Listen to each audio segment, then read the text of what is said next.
हिंदी आपकी अच्छी हो जाएगी। संज्ञा, सर्वनाम, क्रिया, विशेषण के भेद, इनसे संबंधित 10-10 क्वेश्चन करेंगे। काल से संबंधित 10-10 प्रश्न, हर टॉपिक के 10-10 प्रश्न करेंगे और सब विभिन्न परीक्षाओं में आए हुए हैं, बहुत ज्यादा महत्वपूर्ण। चलिए क्वेश्चन नंबर पहला पढ़ो, टू द पॉइंट पे आओ कि देश में आज भी जयचंदों की कमी नहीं है। इस वाक्य में जयचंदों शब्द में व्याकरण की दृष्टि से कौन सी संज्ञा है? बताइए सभी लोग। व्यक्तिवाचक, भाववाचक, जातिवाचक, समूहवाचक। अगर बाबूजी मैं यहां पर केवल जयचंद लिखता, केवल हरिश्चंद्र लिखता, केवल रावण लिखता तो ये किसी विशेष व्यक्ति का नाम हो जाता, तो ये व्यक्तिवाचक संज्ञा हो जाती। जयचंद है, हरिश्चंद है, रावण है, लेकिन यहां जयचंदों कहा है। जयचंदों का मतलब यहां वाक्य में गद्दारों से है। जयचंद गद्दार थे कि नहीं वो तो ऐतिहासिक बात है, इसके बारे में बाद में चर्चा करेंगे। पहले क्वेश्चन पे आओ। देश में आज भी जयचंदों की कमी नहीं है, इसका मतलब देश में आज भी गद्दारों की कमी नहीं है। अगर हम कहते हैं देश में आज भी हरिश्चंदों की कमी नहीं है, इसका मतलब देश में आज भी सच बोलने वालों की कमी नहीं है। हम ये कहते हैं देश में आज भी रावणों की कमी नहीं है, इसका मतलब देश में आज भी घमंडी लोगों की कमी नहीं है। तो यहां पर एक पूरी जात का उल्लेख किया जा रहा है। जयचंद के माध्यम से पूरी जात का, हरिश्चंद के माध्यम से पूरी जात का, या रावणों के माध्यम से पूरी जात का। यदि हमने बहुवचन बना दिया तो बाबूजी ये जातिवाचक संज्ञा हो गई, अब ये व्यक्तिवाचक नहीं रही, ये जातिवाचक संज्ञा हो गई। और अगर इसका बहुवचन ना होता तो ये व्यक्तिवाचक रहती। मैंने पहले भी आपको कई बार बताया है कि व्यक्तिवाचक संज्ञा का कभी बहुवचन नहीं होता, वो सिंगल होती है, और जातिवाचक संज्ञा का बहुवचन बन जाता है। ठीक समझ में आया? अगला क्वेश्चन। कश्मीरी सेब सिंदूरी लाल होता है, इस वाक्य में सिंदूरी शब्द क्या है? बताइए। सिंदूरी शब्द, कश्मीरी सेब सिंदूरी लाल होता है, इस वाक्य में सिंदूरी शब्द क्या है? कैसा लाल? उन्हें सिंदूरी लाल। ये लाल की विशेषता है उसका सिंदूरी होना, सिंदूरी लाल। लाल भी कई प्रकार का रंग होता है, हल्का लाल, गुलाबी लाल, कई प्रकार के लाल होते हैं। तो लाल जो है वो सिंदूरी है, वो इसका क्या है? विशेषण है। कौन सा विशेषण है बाबूजी? ये गुणवाचक विशेषण है। सेब कैसा है? कश्मीरी है। कौन सा विशेषण है? गुणवाचक विशेषण है।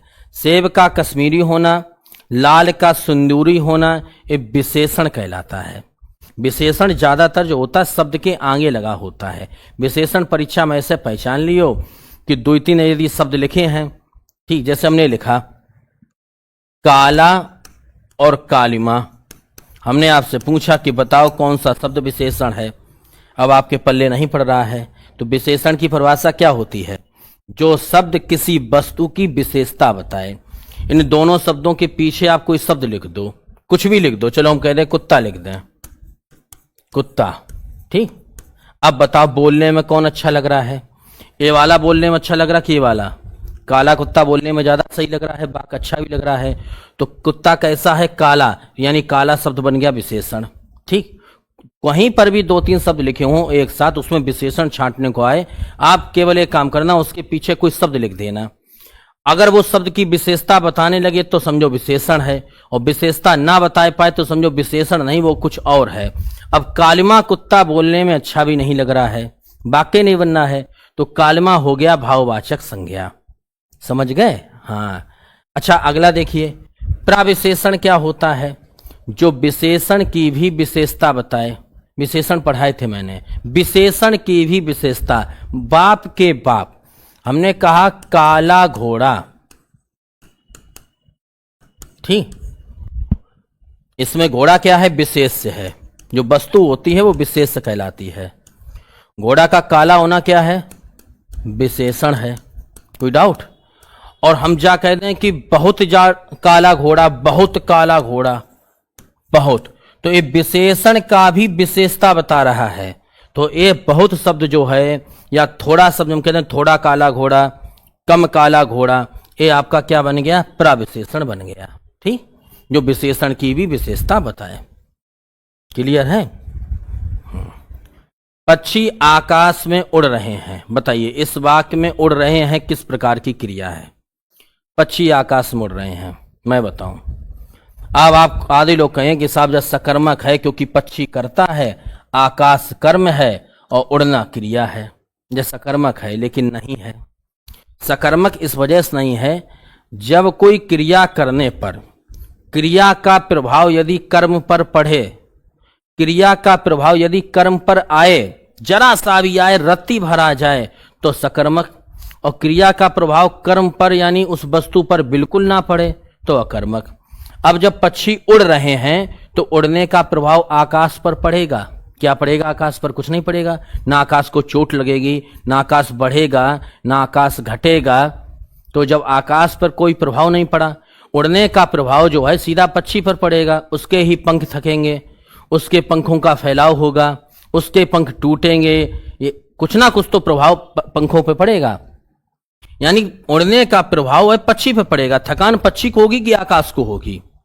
कर्म होते हुए भी ये वाक्य जो है अकर्मक क्रिया का रहेगा बाबूजी। इसका रीजन है कि हम जो काम हुआ है उस काम का प्रभाव कर्म पर बिल्कुल नहीं पड़ रहा है। आपकी बात समझ में आ गई? काम का प्रभाव यदि कर्म पर पड़ता, क्रिया का प्रभाव यदि कर्म पर पड़ता, तो हम कहते तो कर्म होते हुए भी यह कर्मक क्रिया रहेगा।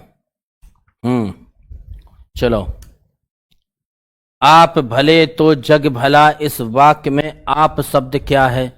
आप भले तो जग भला, इस वाक्य में आप शब्द क्या है बताइए? आप, बिल्कुल सही।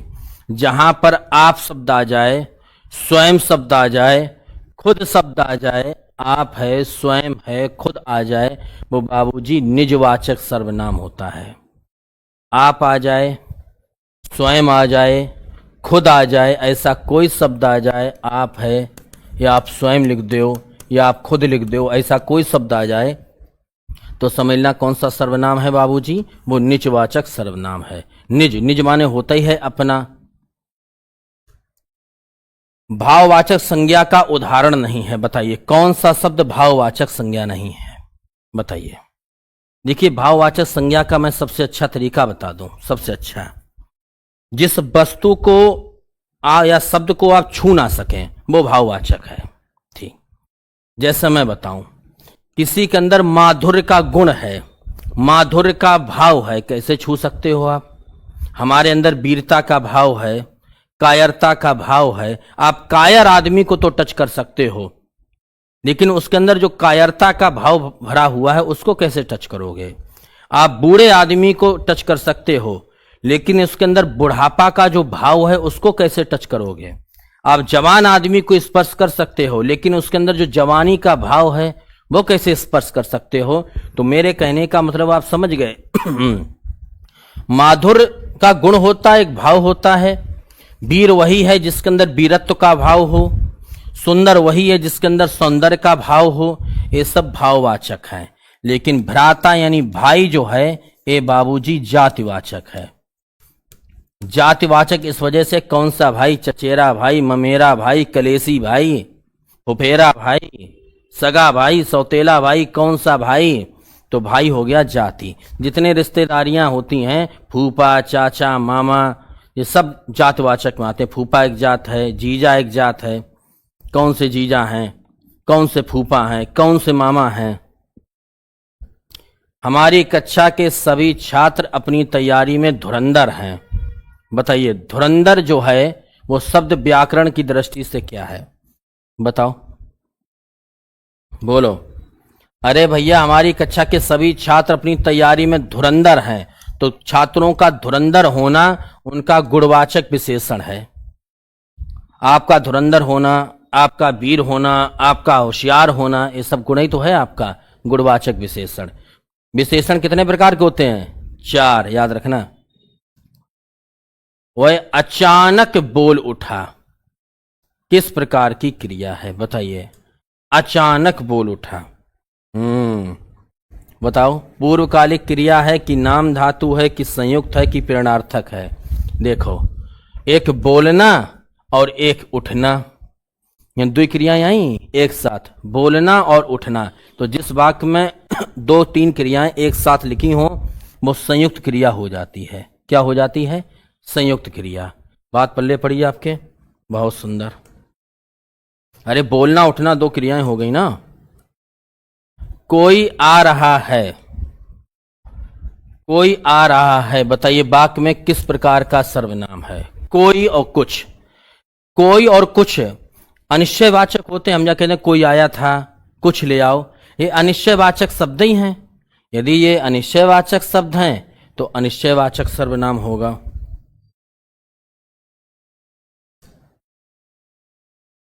मां ने बच्चे को नौकर से दूध पिलवाया। मां ने बच्चे को नौकर से दूध पिलवाया। पिलवाना, उठवाना, मरवाना, कटवाना, यानी आप ये समझिए, हमने कहा कि जैसे मैंने उसको उठवा दिया, ठीक, मैंने उसको मरवा दिया, मैंने उसको कटवा दिया, इसका मतलब खुद ना करके करवाया है, प्रेरणार्थक क्रिया है। मरवाना, उठवाना, कटवाना, यानी खुद ना करके दूसरे से कराया। तो पहली बात ये समझिए, पिलवाया जो है खुद नहीं किया है कर्ता ने, मां ने खुद नहीं पिलाया है, नौकर से पिलवाया है, यानी ये सारे शब्द जो हैं वो प्रेरणार्थक क्रिया हैं। अब कौन सी प्रेरणार्थक है, कि प्रथम है कि द्वितीय? या द्वितीय प्रेरणार्थक है, क्योंकि बीच में कर्म ने एक काम किया है। जो बीच में कर्म है ना भाई, मां तो कर्ता हो गई, पिलवाना क्रिया हो गया, और यहां पर नौकर और दूध आपके कर्म है। तो दोनों कर्म में क्या हुआ, इस वाले कर्म ने ये वाला काम किया है, पहले कर्ता ने कोई काम ही नहीं किया। कर्ता या कर्म जो दूसरा वाला है उसने एक काम किया है, तो द्वितीय प्रेरणार्थक क्रिया है। मां ने दूध पिलवाया तो प्रथम प्रेरणार्थक, मां ने नौकर से पिलवाया तो द्वितीय प्रेरणार्थक। ठीक,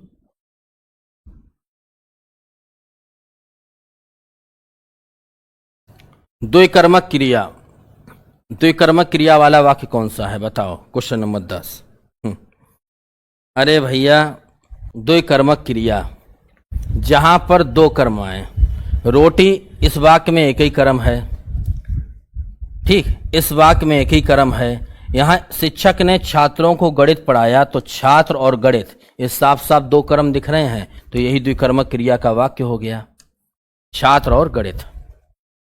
अब लिंग वचन काल के आधार पर आ जाओ। 10 क्वेश्चन। हिंदी व्याकरण में प्राण, आंसू, दर्शन और हस्ताक्षर और होश शब्दों का प्रयोग सदैव किस वचन में होता है? बताइए। प्राण, ये शब्द नोट कर लेना, आंसू, दर्शन, हस्ताक्षर और होश शब्दों का प्रयोग सदैव किस वचन में होता है? चाहे प्राण शब्द आ जाए, चाहे आंसू आ जाए, चाहे दर्शन आ जाए, चाहे हस्ताक्षर आ जाए, चाहे होश आ जाए, ये सारे शब्द सदैव बहुवचन में होते हैं, सदैव बहुवचन में, सदैव बहुवचन में।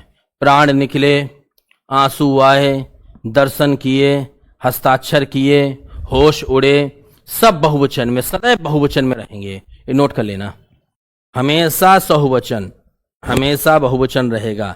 और इसी प्रकार से बाबू नोट कर लेना, जनता है, सामग्री है, माल है, ये सदैव एक वचन, ये सदैव एक वचन। क्लियर? जनता है, सामग्री है, माल है, ये सदैव एक वचन। यदि वह परिश्रम करता तो अवश्य उत्तीर्ण हो जाता। आप बताइए किस काल को दर्शाता है? पहले बताइए किस काल का वाक्य है, मैंने काल पढ़ाए हैं आपको। यदि वह परिश्रम करता तो अवश्य पास हो जाता या उत्तीर्ण हो जाता। ये वर्तमान काल की बात चल रही कि भूत की कि भविष्य की? ये चल रही है भूतकाल की, तुम फेल हो चुके हो। यदि वह परिश्रम करता तो पास हो जाता, तो पहली बात है कि ये भूतकाल का वाक्य हुआ। और भूतकाल के कितने भेद मैंने बताए थे आपको? 6। नहीं पढ़े हैं तो हम कुछ कर नहीं सकते हैं। 6 भेद बताए थे। और मैंने कहा था इसमें एक ऐसा भेद होता है कि जिसमें एक क्रिया दूसरी क्रिया पर डिपेंड करे, तो समझो वो हेतु हेतुमद है। यदि वह परिश्रम करता तो अवश्य पास हो जाता, ना उसने परिश्रम किया है ना वो पास हुआ है। एक क्रिया दूसरी क्रिया पर डिपेंड कर रही है, हेतु हेतुमद। जहां पर यदि तो करके आई जाए समझो हेतु हेतुमद है। नोट कर लियो ट्रिक, यदि या तो आई जाए, यदि तो हेतु हेतुमद। निम्नलिखित में से कौन सा समूह पूर्णता पुल्लिंग है? बताओ। पूर्ण रूप से पुल्लिंग। दही, मोती, पानी, हाथी, पढ़ो आप लोग। पुल्लिंग। अरे वाक्य प्रयोग करके देखो। दही पिया। बिल्कुल सही है। दही पिया या दही खट्टा है, मोती चमकता है, पानी बह रहा है, हाथी चलता है। ये चारों शब्द आपके पुल्लिंग हैं, चारों हैं पुल्लिंग। पृथ्वी चलता है नहीं, पृथ्वी चलती है। दया आती है, नदी बहती है, ये तो स्त्रीलिंग वाले हैं, ऊपर वाला पुल्लिंग हुआ। जनता सड़कों पर उतर आई है। बताइए वाक्य में जनता शब्द का व्याकरण, वचन और लिंग क्या है? बताइए। मैंने अभी बताया था कि जनता शब्द जो है हमेशा क्या होता है? एक वचन में प्रयोग होता है। और जनता सड़कों पर उतर आया नहीं, आई है, तो एक वचन स्त्रीलिंग। शायद कल हम ताजमहल देखने जाएंगे। शायद हम कल ताजमहल देखने जाएं। बताइए, पहले बताइए वर्तमान काल है कि भूत है कि भविष्य? अब कल की बात चल रही, आने वाले कल की, तो पहली बात तो जाए कि शायद कल हम ताजमहल देखने जाएं, तो इसका मतलब है कि भविष्य काल का वाक्य है। कौन सा भविष्य है? साफ साफ शायद लगा दिया। जिस बात में या जिस वाक्य में आपको आशा या उम्मीद व्यक्त की जाए वो संभाव्य भविष्य होता है। संभाव्य भविष्य, उम्मीद है, आशा है। मैंने अभी अभी खाना खाया है। अभी अभी खाना खाया है। अभी अभी। अब बताइए। बिल्कुल सही। पहले बताओ किस काल का? खाया है। अभी अभी खाना खाया है। इस वाक्य में सुन लीजिए, ये आसन्न भूतकाल है, क्योंकि अभी अभी काम पूरा हुआ है। काम पूरा हो चुका, यानी पेट में रोटी जा चुकी है। अभी अभी लेकिन हुआ है। बहुत सही। विद्वान शब्द का शुद्ध स्त्रीलिंग क्या होगा? पुरुष है कोई होशियार तो उसको विद्वान बोलेंगे। महिला कोई होशियार है तो उसको विदुषी बोलते हैं। क्या बोलते हैं? विदुषी। ये देखिए मूर्धन्य सा। छात्र परीक्षा में प्रश्न पत्र हल कर रहे हैं। छात्र परीक्षा कक्ष में प्रश्न पत्र हल कर रहे हैं, या सॉरी कर रहे होंगे। छात्र परीक्षा कक्ष में प्रश्न पत्र हल कर रहे होंगे। ये बताइए किस काल का वाक्य? पहले काल बताओ। छात्र परीक्षा में प्रश्न पत्र हल कर रहे होंगे। भविष्य काल कौन बता रहा है? भविष्य नहीं होगा भाई, आप पहले बात समझा करो। छात्र परीक्षा में प्रश्न पत्र हल करेंगे तो हो जाता आपका भविष्य काल। यहां पर करेंगे लिखते हम क्या बोल रहे हैं? कर रहे होंगे। जहां पर रहा है, रही है आ जाए, ता है, ती है आ जाए, वो तो वर्तमान होता है ना। ठीक, तो यहां पर हमने इसकी संभावना व्यक्त की है, ये संभाव्य वर्तमान काल होगा।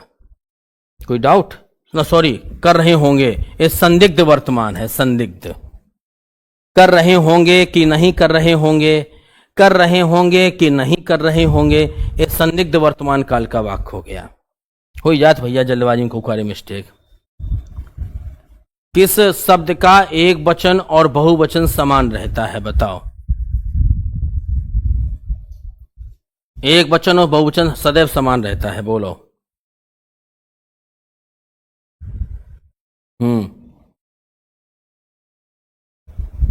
बोली। बिल्कुल सही। लड़का से लड़कों हो जाता है, बधू से बधुओं हो जाता है, माता से माताएं हो जाता है। मुनि शब्द रहेगा यहां पर, मुनि। अनेकों लोगों ने इस मिशन वर्दी बैच में प्रवेश लिया। व्याकरण की दृष्टि से इस बात में क्या मिस्टेक है? बताइए। अनेकों लोगों ने, बताइए। क्वेश्चन नंबर 10 मैं बताऊं। अनेक खुद में बहुवचन है। जब एक से अधिक वस्तु हो गई तो अनेक शब्द खुद में बहुवचन हुआ। जब अनेक शब्द खुद में बहुवचन है तो फिर उस बहुवचन को फिर काय बहुवचन बनाए रहे हो? अनेक को अनेकों क्यों कर रहे हो? अनेक हम बोल रहे हैं, इसका मतलब बहुवचन हो गया। तो इसका मतलब आप वचन संबंधी गलती कर रहे हैं। अनेक लोगों ने इस मिशन वर्दी बैच में प्रवेश लिया, तो यहां पर अनेक का अनेक ही लिखा जाएगा, अनेकों नहीं लिखा जाता है।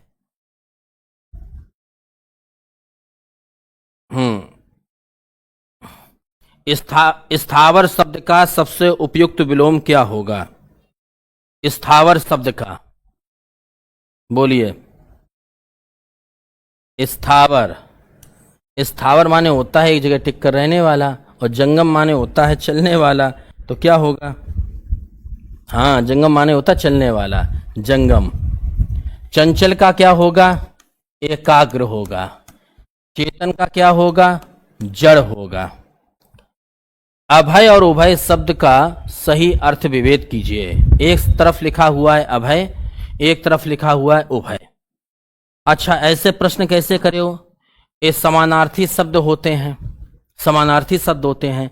अब एक कल्पना कीजिए, आ माने नहीं, भय माने जैसे डर हो, इसका मतलब हुआ निडर यानी निर्भय। और उभय माने क्या होता है? दोनों। तो इसका आंसर ए वाला सही होगा। इन दोनों में से किसी एक शब्द का भी यदि आपको अर्थ मालूम है तो भी प्रश्न सॉल्व हो जाएगा। अभय माने होता है निर्भय और उभय माने होता है दोनों। पढ़ाई चुके जो हम।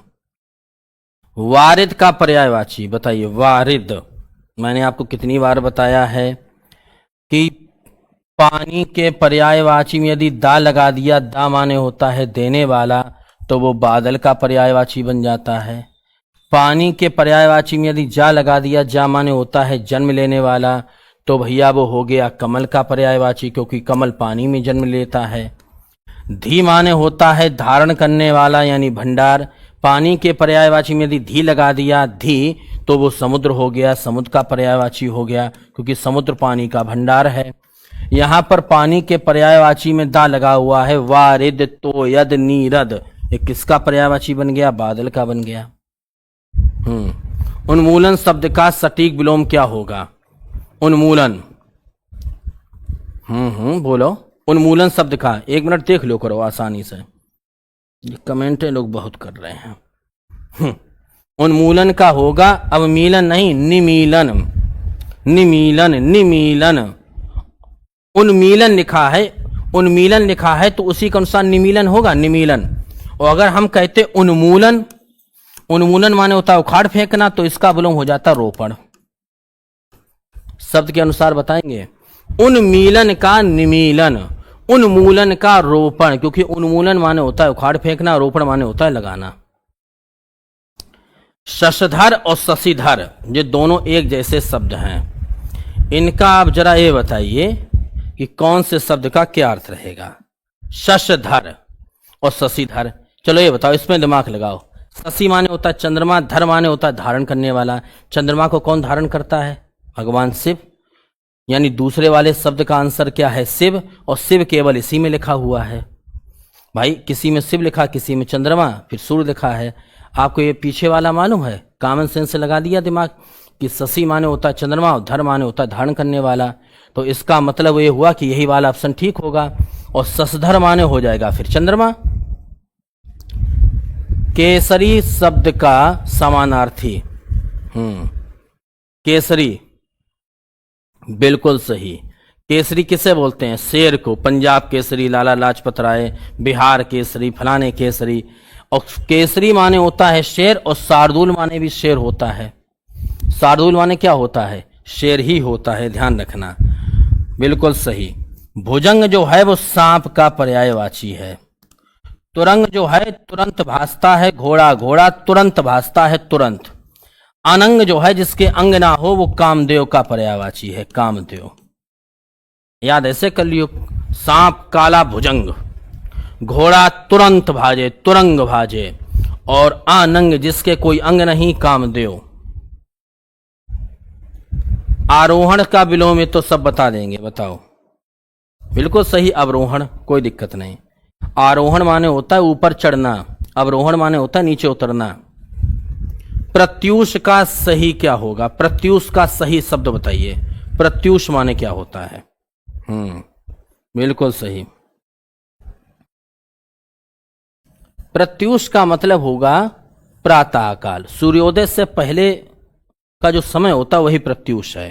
ठीक, प्रातः काल। अतुल और अतल का सही अर्थ क्या होगा? अतुल और अतल। अतुल माने क्या होता है ये बताओ? जिसकी कोई तुलना ना हो, जिसकी तुलना ना हो, इसका समझ में आ गया। और आतल माने क्या होता है? आ माने नहीं, छोटा आ जब लग जाए समझो नहीं निकलता है। आ माने नहीं, तल माने तली उसकी, यानी अतल का मतलब है गहरा। इसका कोई तल नहीं, इसका मतलब बहुत गहरा है, इसकी तली नहीं मिल रही है। और अतुल माने क्या होता है? जिसकी तुलना ना हो। ठीक, ये बहुत बार परीक्षा में पूछा गया है। तरणी और तरणी का अर्थ बताइए। बिल्कुल सही। तरणी माने होता है नाव, यहां बड़ी की मात्रा, यहां बड़े का डंडा। और तरणी माने होता है सूर्य। ठीक, ध्यान रखना, बड़ी की मात्रा, बड़े का डंडा। और छोटी, और यहां पर क्या है? तरणी, ये छोटी की मात्रा वाला जो होता है उसे सूर्य बोलते हैं।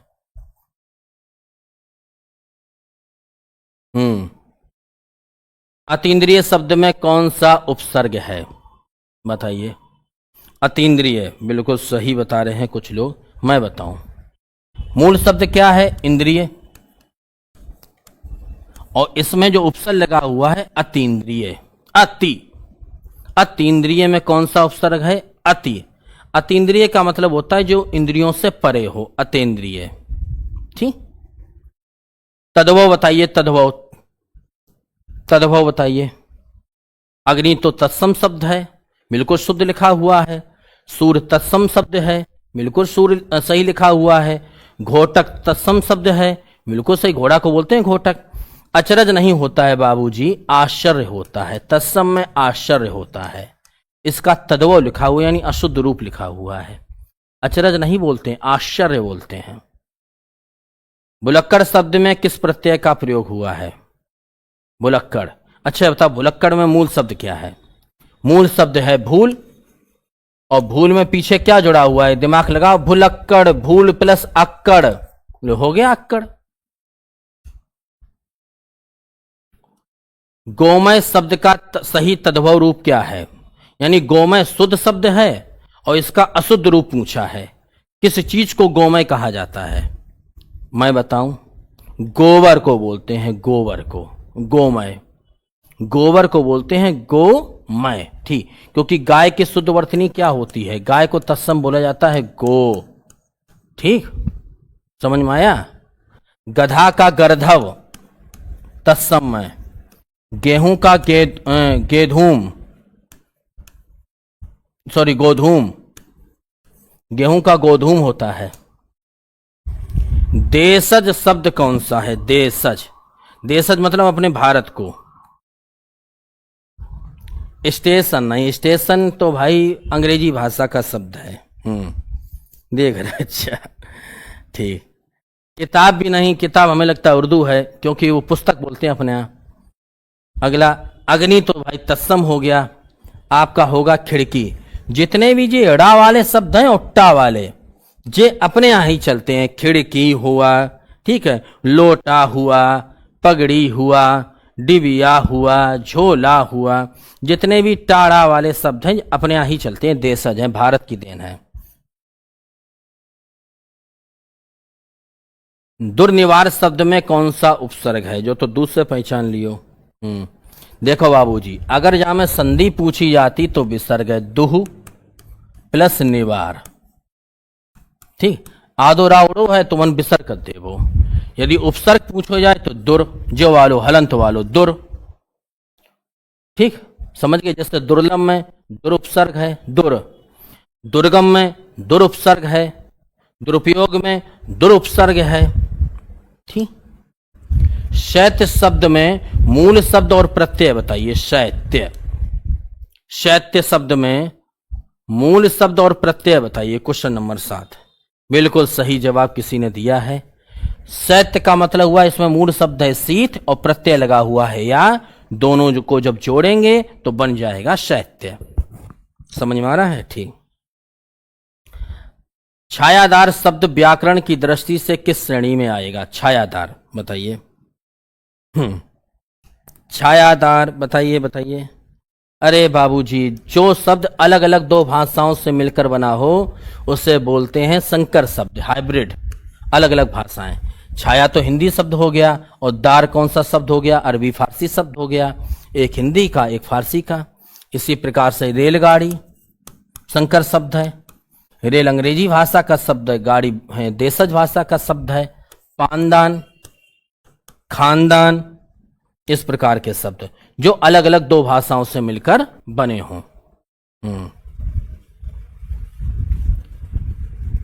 तत्सम तद्भव का कौन सा युग्म अशुद्ध है?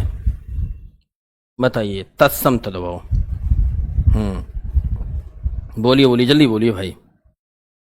तत्सम तद्भव। देखो मैं बताऊं, खीर को क्षीर लिखा जाता है, ध्यान रखना। तत्सम में खा का छा हो जाता है। जैसे मैं बताऊं, खेत तो क्षेत्र, ठीक, खेत का क्षेत्र हुआ, होता कि नहीं होता है। खा का छा करो, पंख तो बाबूजी पक्ष, खीर तो बाबूजी क्षीर, कहीं पर भी खा है तो छा कर देना। तत्सम की एक ट्रिक मैं और बता रहा हूं, जहां पर ता है वहां पर त्रा कर देना। तो तत्सम जैसे मैं बताऊं, यही ले लो, खेत हमने ले लिया, खेत। अब इसमें खा का क्या कर दो, छा, ता का कर दो त्रा, लो हो गया क्षेत्र। कोई डाउट? नहीं डाउट। पत्ता का पत्र, पत्ता का पत्र, क्योंकि ता का क्या कर दिया हमने, त्रा कर दिया। समझ में आया? चीता का चित्रक, क्योंकि ता का क्या कर दिया, त्रा कर दिया, चित्रक। सबसे आसान तरीका मैंने बता दिया। दही का दधी सही है, सिंगार का श्रृंगार सही है, आंख का चच्छू लिख दिया, आंख का चच्छू नहीं होगा, ये तो एक ही बात होती, इसका पर्यायवाची लिखा है। तत्सम कहां लिखा है इसका? आंख का तत्सम होगा अच्छी, अच्छी होगा, क्योंकि खा का क्या होगा, अच्छा। जो चच्छू लिखा हुआ है बाबू, वो उसका पर्यायवाची लिखा हुआ है।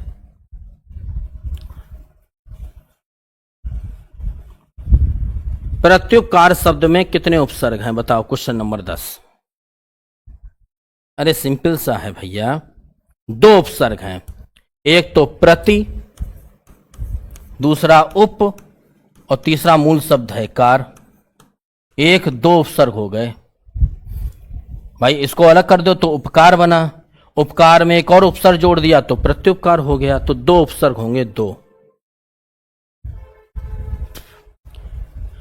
मुहावरे बताइए अब 10। पढ़े लिखे पढ़े फारसी बेचे तेल, यह देखो कुदरत का खेल। इस समय भारत में यही चल रहा है, पढ़े फारसी बेचे तेल, यह देखो कुदरत का खेल। हाँ बिल्कुल सही, पढ़े फारसी बेचे तेल, यह देखो कुदरत का खेल। शिक्षित होकर भी योग्यता के विरुद्ध निम्न स्तर का कार्य करना। कभी कभी बहुत लोग पढ़े लिखे होते लेकिन मजबूरी में कोई नौकरी नहीं मिली तो छोटे स्तर को काम करना पड़ता है, और कुछ कतई पढ़े लिखे नहीं, अरबों में खेल रहे हैं। ज्यादा पढ़ाई लिखाई बेकार ही है। भई गति सांप छछूंदर केरी, बताओ। भई गति सांप छछूंदर केरी, छछूंदर और सांप जैसी गति हुई। भई गति सांप छछूंदर केरी, बिल्कुल सही। दुविधा की स्थिति में पड़ जाना, दुविधा में। सांप छछूंदर जैसे दौड़ा दौड़ लगे हैं, इधर भाग रहे उधर भाग रहे। बालू से तेल निकालना, बताओ। क्वेश्चन नंबर 3, बालू से तेल निकालना। यहां पर काफी लोग गलत कर देते हैं। कुछ लोग कह देते हैं कि मूर्तापूर्ण कार्य करना, कि बालू में से तेल कहां निकले और कुछ कहते हैं असंभव कार्य को संभव कर दिखाना। बताइए बी और डी में से कौन सा सही?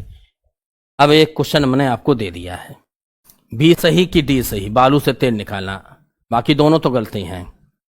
उतर गई लोई तो क्या करेगा कोई, बताइए। उतर गई लोई तो क्या करेगा कोई। लोई माने यहाँ इज्जत से है। जब सम्मान ही नष्ट हो गया तो अपयश का क्या डर, ठीक, यानी जब सम्मान ही नष्ट हो गया तो अपयश का क्या डर। मुंह में राम बगल में छुरी, एक कहावत है ना, पूरी कहावत तो ये, मुंह में राम बगल में ईंट, आए जा राम धमक दे ईंट। तो इसका मतलब क्या होता है? मुंह में राम बगल में छुरी, बताइए। नहीं, मुंह में राम कपटी मित्र, इसको बोलते हैं कपटी मित्र। ऊपर से मित्रता है और मन में हत्या का प्लानिंग चल रहा है। काठ की हंडी बार बार नहीं चढ़ती, लोग कहते हैं ना काठ की हंडी बार बार नहीं चलती, यानी छल कपट का व्यवहार हमेशा सफल नहीं होता है।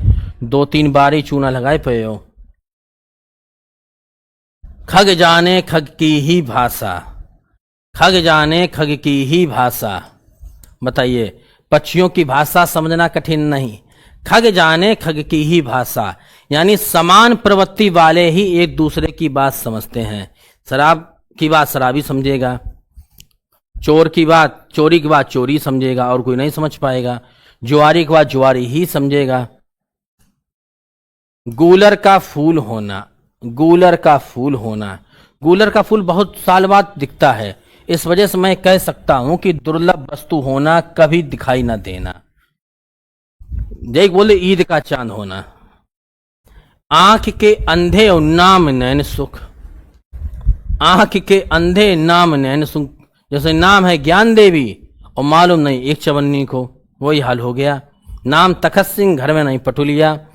तो आंख के अंधे नाम नैन सुख, नाम के विपरीत गुण होना। नाम बहुत सुंदर है, काम जो है पूछो ही मत। कलई खुलना, जो तो मालूम होगा, कलई खुलने का मतलब है रहस्य या भेद का प्रकट हो जाना, रहस्य या भेद का प्रकट हो जाना। ठीक भाई, अब बताइए। मुझसे अब चला नहीं जाता, मुझसे अब चला नहीं जाता। मैं बताऊं, वाच्य होते हैं तीन प्रकार के, कर्त, कर्म और भाव। ट्रिक से समझ लो।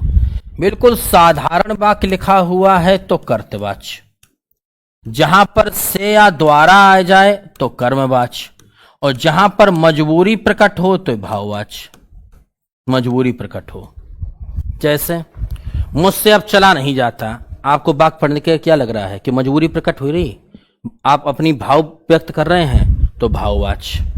सिंपल वाक्य है तो कर्तवाच्य, और से या द्वारा हो गया तो कर्मवाच्य, और वैसे भाववाच्य।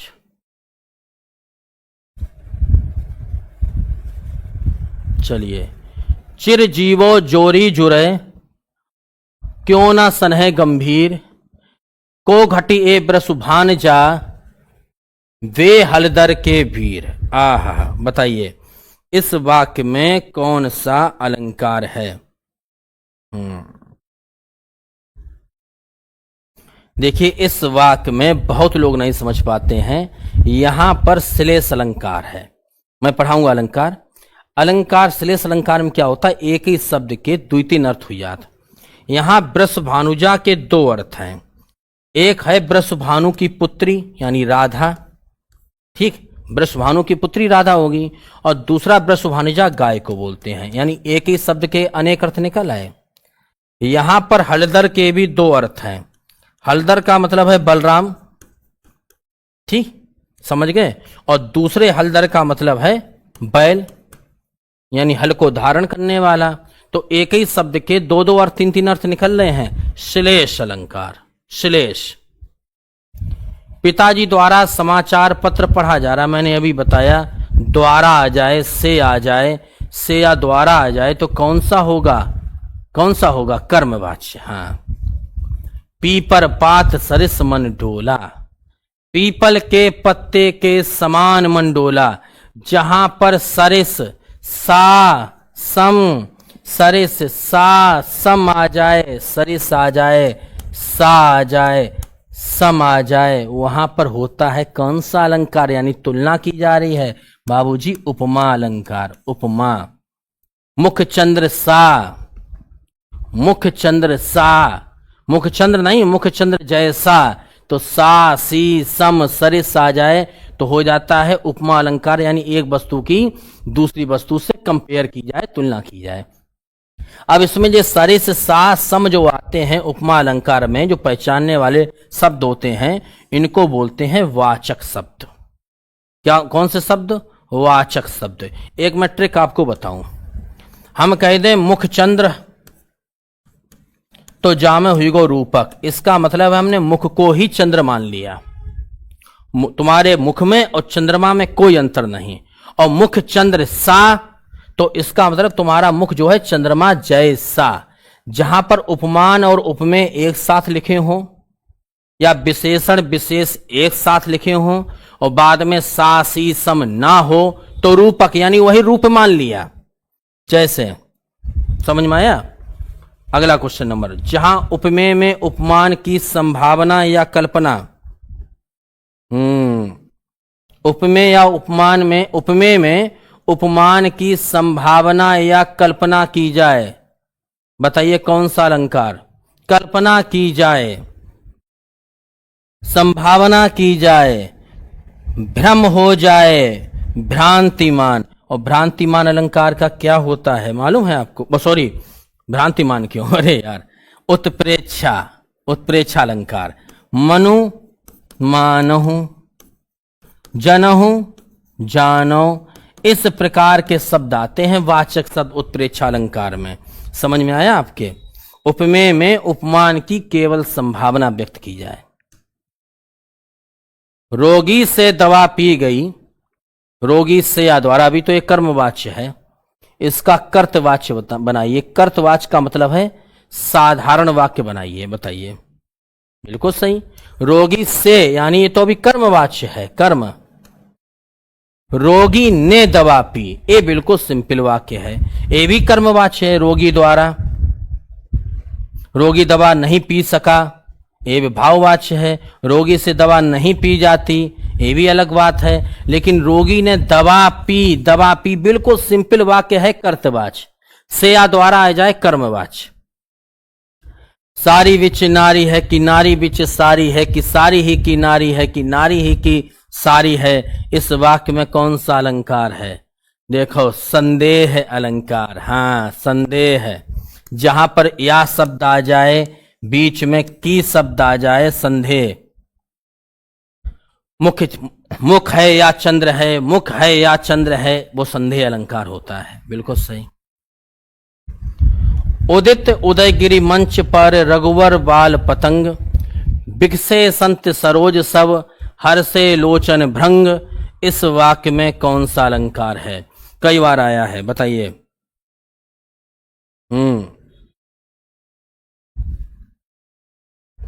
बिल्कुल सही। उदित उदयगिरि मंच पर, यहां पर गिरी और मंच, उदित उदयगिरि और मंच एक ही मान लिया गया है। कौन सा अलंकार होगा? रूपक, रूपक होगा ना। उदित उदयगिरि मंच, उदित उदयगिरि मंच, उदित सा उदयगिरि मंच बोल देते, सासी सम लगा देते तो हो जाता आपका कौन सा? उपमा। बताइए भैया, भाववाच्य के बारे में निम्नलिखित में से कौन सा कथन गलत है? भाववाच्य के बारे में निम्नलिखित में से कौन सा कथन गलत है? चिंता ना करो, अलंकार का भी वीडियो आएगा, उसमें क्लियर कर दिए। हाँ, भाववाच्य के बारे में बताओ, बोलिए बोलिए, जल्दी बोलिए। भाववाच्य के बारे में इसमें कर्म की प्रधानता होती, कर्म की प्रधानता कर्मवाच्य में होती, गलत है। कर्ता के साथ से या के द्वारा विभक्ति लगती है, ये बात सत्य है कि असत्य है? बोलिए। ये बात सत्य है। ठीक। क्रिया हमेशा अन्य पुरुष एक वचन पुल्लिंग में रहती है, ये भी सत्य है। इसमें अकर्मक क्रियाओं का ही प्रयोग होता है, ये भी सत्य है। जैसे मुझसे उठा नहीं जाता। चलो हम प्रैक्टिकल करके बताए थे एक एक। जा में जा बताओ, इसमें अकर्मक क्रिया है, कहां कर्म है? भाववाच्य में कर्म होगा ही नहीं, और यदि कर्म होगा तो वो कर्मवाच्य बन जाएगा। ठीक, तो इसमें अकर्मक क्रियाओं का ही प्रयोग होता है। क्रिया हमेशा अन्य पुरुष एक वचन और पुल्लिंग में रहती है, पुल्लिंग ही तो है, पुल्लिंग ही तो है भैया, एक वचन तो है। कर्ता के साथ से या के द्वारा, मुझसे, मुझसे, हमसे, तुमसे, बीच में से आ गया, तीनों शर्तें पूरी हुई नहीं है, हो गया भैया। बिनु पद चले सुने बिनु काना, कर बिनु कर्म करे बिनु नाना, आनन रहित सकल रस भोगी, बिनु वाणी बक्ता बड़ जोगी, इस चौपाई में कौन सा अलंकार है? बताइए। बिनु पद चले, बिना पैरों के चलता है, बिनु सुनाए बिनु काना, बिना कानों के सुनता है, कर बिनु कर्म करे विधि नाना, बिना हाथों के विभिन्न प्रकार के कर्म करता है। बार बार बिना शब्द आए रो है। बिनु पद चले सुने बिनु काना, कर बिनु कर्म करे विधु नाना, आनन रहित सकल रस भोगी, यानी बिना मुख के तमाम रसों का भोग करता है, और बिनु वाणी बक्तावर जोगी, और बिना वाणी के बहुत बड़ा वक्ता है। यानी यहां पर बिना कारण के भी कार्य होना पाया गया कि नहीं? बिना पैरों के चल रहा है, बिना कानों के सुन रहा है, बिना हाथों के काम कर रहा है, बिना वाणी के बोल रहा है। तो जहां कारण के ना होने पर भी कार्य हो रहा है, कौन सा अलंकार? विभावना अलंकार। नोट कर लो। और इसकी सबसे बढ़िया पहचान है कि बिनु शब्द आ जाएगा, बिनु या बिना शब्द आ जाएगा, बिनु या बिना शब्द आएगा। यानी जहां पर कोई वस्तु है नहीं, उसके बावजूद भी उस चौपाई में, कविता में कार्य हो रहा है, तो विभावना अलंकार कर देना। रामचरितमानस की रचना तुलसीदास ने किस भाषा में की थी? रामचरितमानस ब्रजभाषा, खड़ी बोली, अवधी या मैथिली? हाँ, रामचरितमानस। बताइए रामचरितमानस इसमें क्या है? बिल्कुल बिल्कुल सही। तुलसीदास ज्यादातर भैया अवधी भाषा में लिखते रहे, अवधी। लेकिन तुलसीदास की जो विनय पत्रिका है, इसकी भाषा कैसी है? इसकी भाषा कैसी है? ब्रज है। ये नोट कर लेना, परीक्षा में कंफ्यूजन हो जात। इस वजह से कंफ्यूजन हो जात कि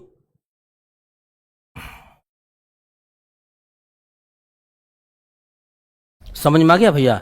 विनय पत्रिका की भाषा कैसी है? ब्रज है, बाकी सबकी अवधि है।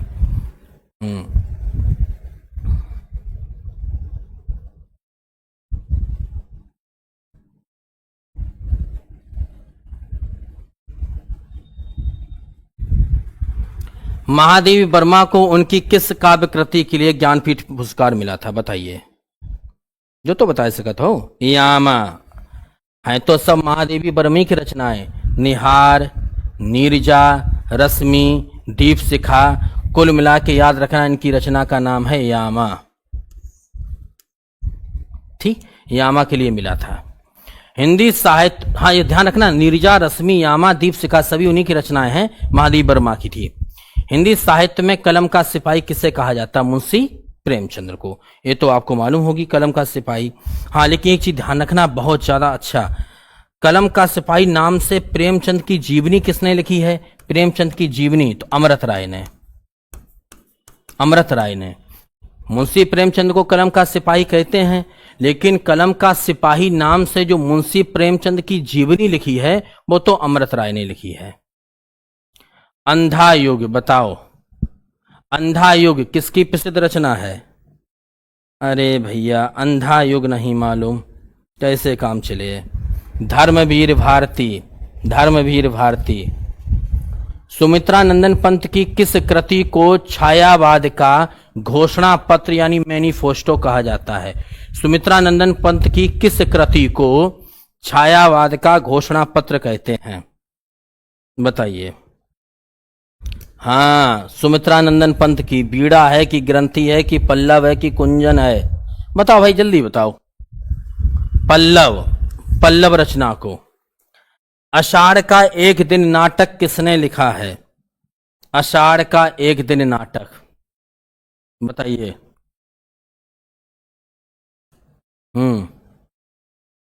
बोलिए। मोहन राकेश। आषाढ़ का एक दिन नाटक किसने लिखा है? मोहन राकेश। मुंशी प्रेमचंद का वह कौन सा उपन्यास है जो उनके निधन के कारण अधूरा रह गया था? बताइए। मैं बताऊं आपको, मुंशी प्रेमचंद का एक उपन्यास था मंगलसूत्र, यानी बेचारे मंगलसूत्र नहीं पहना पाए और मर गए, ब्याह नहीं कर पाए, इसे समझ लो, मंगलसूत्र नहीं पहना पाए। चलिए, राम की शक्ति पूजा नामक लंबी और ओजस्वी कविता के रचयिता कौन है? राम की शक्ति पूजा, बहुत सुंदर क्वेश्चन है। राम की शक्ति पूजा बिल्कुल सही बता रहा है कोई, सूर्यकांत त्रिपाठी निराला। राम की शक्ति पूजा, सूर्यकांत त्रिपाठी निराला। आदि काल को वीर गाथा काल किसने कहा है? दो और बचे हैं। आदि काल को वीर गाथा काल, बोलो भैया। आदि काल को वीर गाथा काल किसने? आदि काल के तमाम नाम हैं। आदि काल को वीर गाथा काल कहा था आचार्य रामचंद्र शुक्ल ने। यार कतई नहीं बता पा रहे आप लोग, चलो इनके बारे में डिटेल्स बताइए। लास्ट क्वेश्चन बताओ वीडियो में। कुरुक्षेत्र और रश्मि रथी जैसे ग्रंथ किसने लिखे हैं? कुरुक्षेत्र और रश्मि रथी। लास्ट क्वेश्चन है, बताओ। कुरुक्षेत्र और रश्मि रथी, रामधारी सिंह दिनकर, इतने ही रखें, क्लास बड़ी हो जाएगी।